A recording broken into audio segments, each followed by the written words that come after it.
তো রেডি আমার চচ্চড়ি। হে, কেমন আছো সবাই? Good morning. আজকের রান্না হচ্ছে মোরলার চচ্চড়ি বানাবো, মানে চুনো মাছের চচ্চড়ি।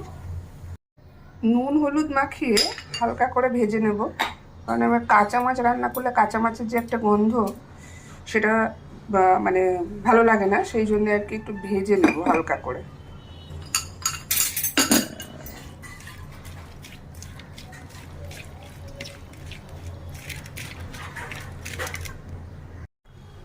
তো সর্ষের তেল দিয়ে দেবো, তেল একটু বেশি করে দেবো, মানে মাছগুলোকে মানে একটু ছাকা তেলে ভাজবো আর কি, একটু তেল বেশি দেবো। তেল আমার ভালো করে গরম হয়ে গেছে, দিয়ে দেবো মাছগুলো। চচ্চড়ির জন্য আমি নিয়েছি আলু লম্বা লম্বা করে সরু সরু করে কেটে, আর বেগুন, টমেটো কুচি, টমেটো কুচি, পেঁয়াজ কুচি, কাঁচা লঙ্কা কুচি। মাছ ভেজে আমার রেডি হয়ে গেছে। তেলে দেবো জিরে ফোড়ন, লঙ্কা, পেঁয়াজ কুচি। পেঁয়াজ ভেজে রেডি হয়ে গেছে, এবার দিয়ে দেবো কাটা আলু বেগুন।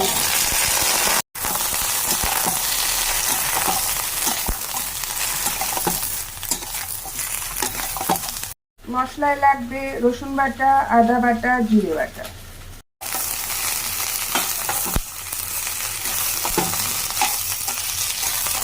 ভাজা ভাজা হয়ে গেছে, এবার দিয়ে দেবো টমেটো,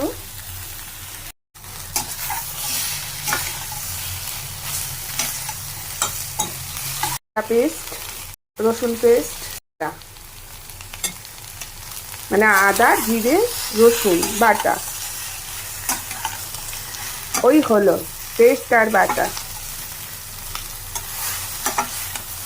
হলুদ, নুন, মিষ্টি আপনার ইচ্ছা, দিতেও পারেন নাও দিতে পারেন। কেউ কেউ সব রান্নাতেই মিষ্টি খায়, আবার কেউ কেউ কিছু কিছু রান্না বুঝে বুঝে মিষ্টি দেয়।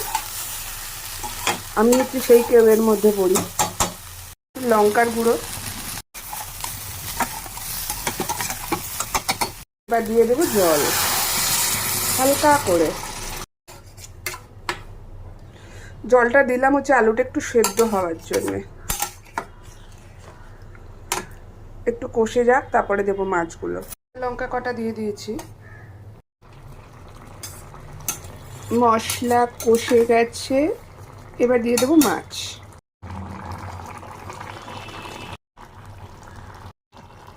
এবার খুব হালকা করে নেড়ে দেবো, যাতে মাছগুলো ভেঙে না যায়। 2 মিনিট ছেড়ে দেবো। গরম মশলা বাটা দিয়ে দেবো উপর থেকে। একটু পাতলা করে জল দিয়ে গুলে নিয়েছি।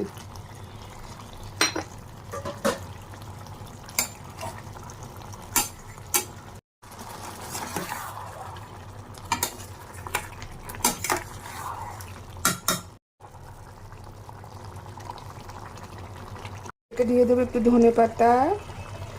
তো রেডি হয়ে গেছে আলু বেগুন দিয়ে আমার মোরলার চচ্চড়ি।